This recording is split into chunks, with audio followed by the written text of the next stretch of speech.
محمدا عبده ورسوله أفضل المرسلين. اللهم صل وسلم وبارك على عبدك ورسولك محمد وعلى آله وأصحابه البررة الكرام وهداة الأنام. أما بعد، فيا وفد الله بالأرض المقدسة اتقوا الله واعملوا الصالحات واجتنبوا المنكرات واذكروا الله كثيرا في أيام معلومات واشكروه واكسروا التلبية. لبيك اللهم لبيك لبيك لا شريك لك لبيك إن الحمد والنعمة لك والملك لا شريك لك حتى تتحلوا عن الإحرام. معاشر المسلمين والمسلمات ضيوف الرحمن رحمكم الله, bertakwalah kepada Allah dengan melakukan amalan mulia serta menjauhkan segala kemungkaran.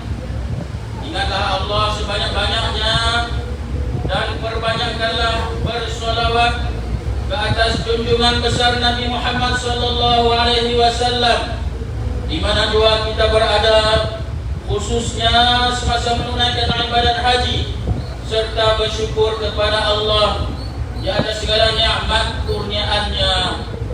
Kehadiran kita di bumi Arafah pada hari ini adalah telah ditentukan Allah bagi melaksanakan ibadat haji yang menjadi salah satu dari rukun Islam yang wajib dilaksanakan sekurang-kurangnya sekali seumur hidup bagi yang berkemampuan.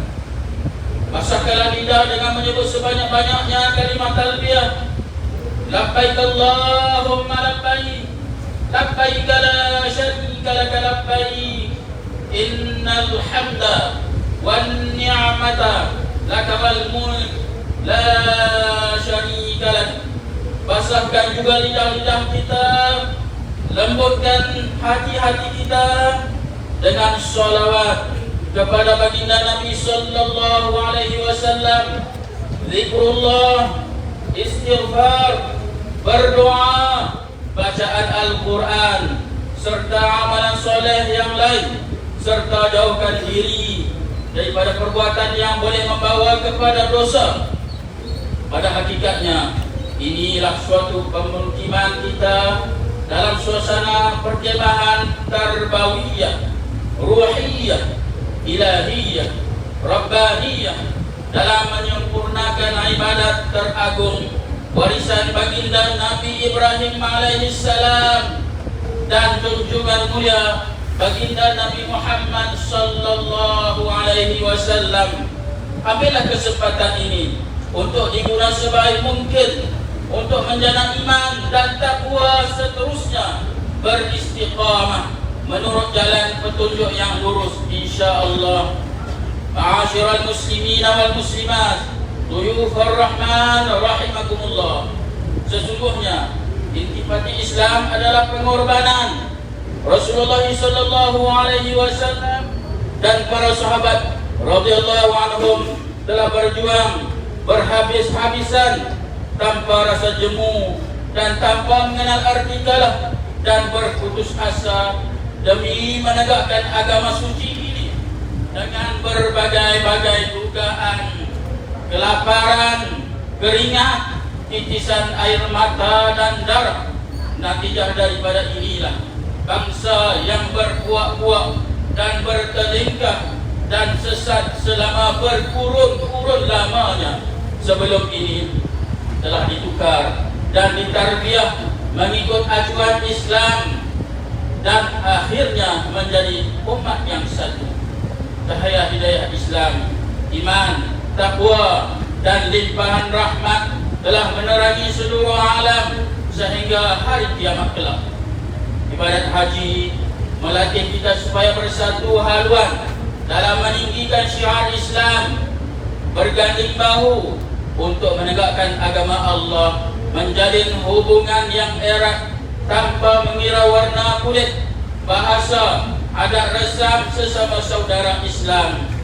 Ibadat ini membuktikan bahawa kita semua adalah serupa dan tiada bezanya. Kebersamaan ini lahir atas kepatuhan dan ketundukan kepada Yang Maha Esa, menjadikan kita satu akidah, satu iman, satu syariah, satu akhlak, satu kiblat dan satu tujuan.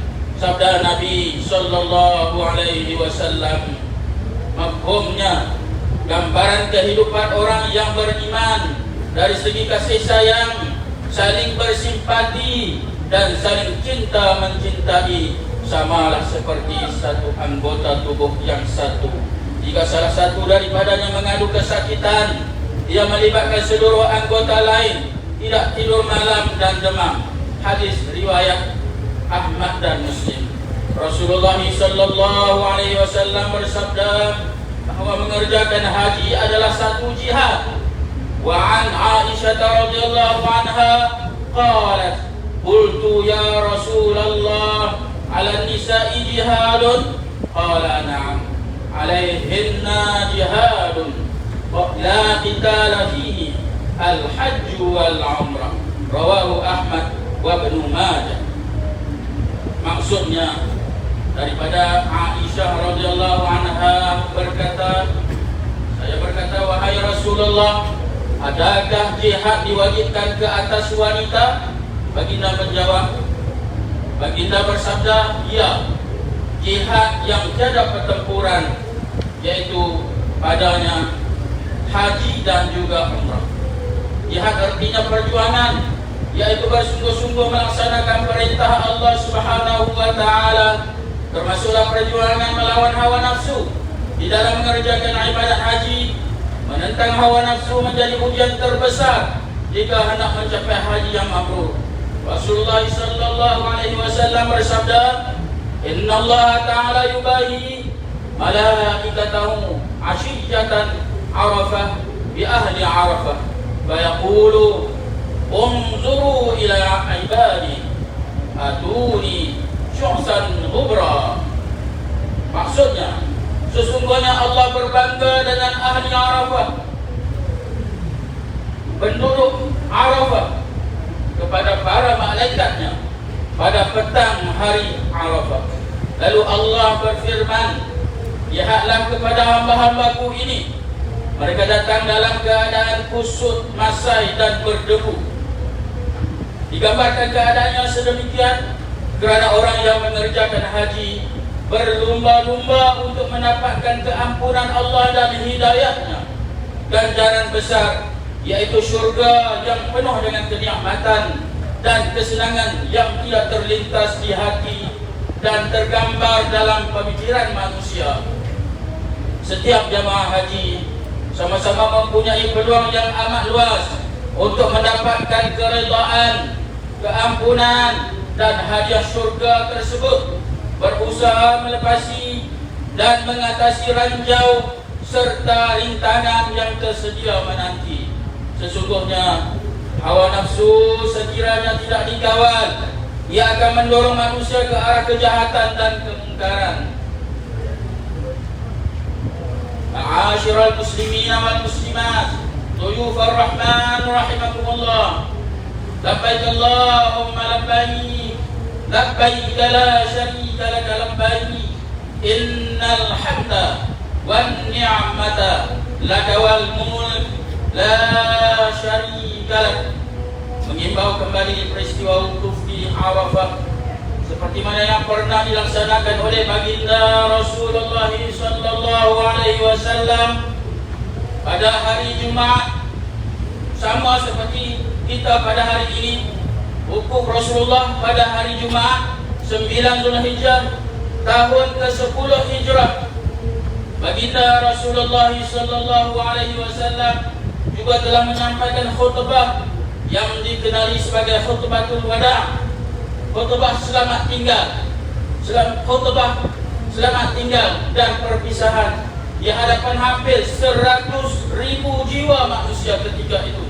Antara mesej utama khutbah al-wada' yang disampaikan oleh baginda Rasulullah sallallahu alaihi wasallam kepada umat manusia, kepada umat Islam dan manusia seluruhnya ialah: pertama, mentauhidkan Allah Subhanahu wa taala, dan yang terbaik di kalangan manusia ialah yang paling bertakwa. Yang kedua, meninggikan segala tradisi dan amalan jahiliyah seperti pembunuh, meninggalkan segala tradisi dan amalan jahiliyah seperti pembunuhan dan riba. Yang ketiga, memuliakan kaum wanita dan para isteri dengan memberikan hak mereka yang berupa layanan, makan minum dan pakaian secara baik. Yang keempat, berpegang teguh dengan Al-Quran dan Sunnah supaya tidak sesat atau terseleweng. Yang kelima, mentaati pemimpin yang mengendalikan urusan kehidupan selagi mana tidak bercanggah dengan Al-Quran dan hadis. Yang keenam, menyembah Allah Subhanahu wa taala, menunaikan solat 5 fardu, menunaikan solat 5 waktu, berpuasa di bulan Ramadan, mengeluarkan zakat dan menunaikan haji. Nabi sallallahu alaihi wasallam telah mengakhiri khutbahnya dengan bersabda, kemudian kamu semua bakal ditanya tentang diriku, maka apakah yang bakal kamu perkatakan? Kami menjawab, kami bersaksi bahwasanya Tuhan telah menyampaikan dan menyempurnakan risalahmu. Kemudian baginda Rasulullah sallallahu alaihi wasallam mengangkat tangannya ke langit seraya menurunkannya ke arah orang ramai, lalu berkata sebanyak 3 kali, Ya Allah, saksikanlah, Ya Allah, saksikanlah, Ya Allah, saksikanlah. Inilah juga pesanan terakhir baginda sebelum wafat. Selesai Rasulullah sallallahu alaihi wasallam menyampaikan khutbahnya, turunlah kepada baginda ayat Al-Quran surah Al-Maidah ayat 3, Al-yawma akmaltu lakum dinakum wa atmamtu alaikum ni'amati wa raditu lakumul Islam madina. Yang bermaksud, pada hari ini aku telah sempurnakan bagi kamu agama kamu, dan aku telah cukupkan nikmatku kepada kamu, dan aku telah redhakan Islam itu menjadi agama kamu. Tatkala Sayyidina Abu Bakar mendengar ayat tersebut dibaca oleh baginda Nabi sallallahu alaihi wasallam, maka beliau pun menangis. Lalu para sahabat bertanya kepadanya, mengapa engkau menangis wahai Sayyidina Abu Bakar? Jawabnya, tidak ada selepas kesempurnaan melainkan akan datang kekurangan.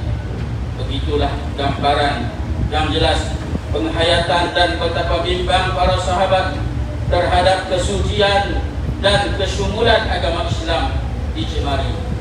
Adalah menjadi tanggungjawab kita untuk memastikan kesempurnaan Islam itu dipelihara dengan sebaik mungkin sehingga ke akhir hayat, dan usaha ke arah meningkatkan takwa kepada Allah Subhanahu wa taala. Ma'asyiral muslimin wal muslimat, duyufar rahman rahimakumullah. Apabila kita pulang ke tanah air kelak, hendaklah kita mengambil pengalaman daripada haji ini, yaitu semangat persaingan yang sehat dan kegairahan dalam beribadah sebagai titik perubahan bagi menamatkan setiap kehidupan kita dengan pergaulan, jual beli dan muamalah. Hendaklah semuanya berlandaskan syariat Islam yang lengkap dan syumul. Semoga kita dianugerahkan oleh Allah haji yang mabrur, laisa lahu jazaa'un illa al-jannah. Haji yang mabrur yang tidak ada balasan melainkan surga Allah Subhanahu wa taala. Firman Allah Subhanahu wa taala dalam surah Ali Imran ayat 133 sehingga ayat 136. A'udzu billahi minasyaitonir rajim.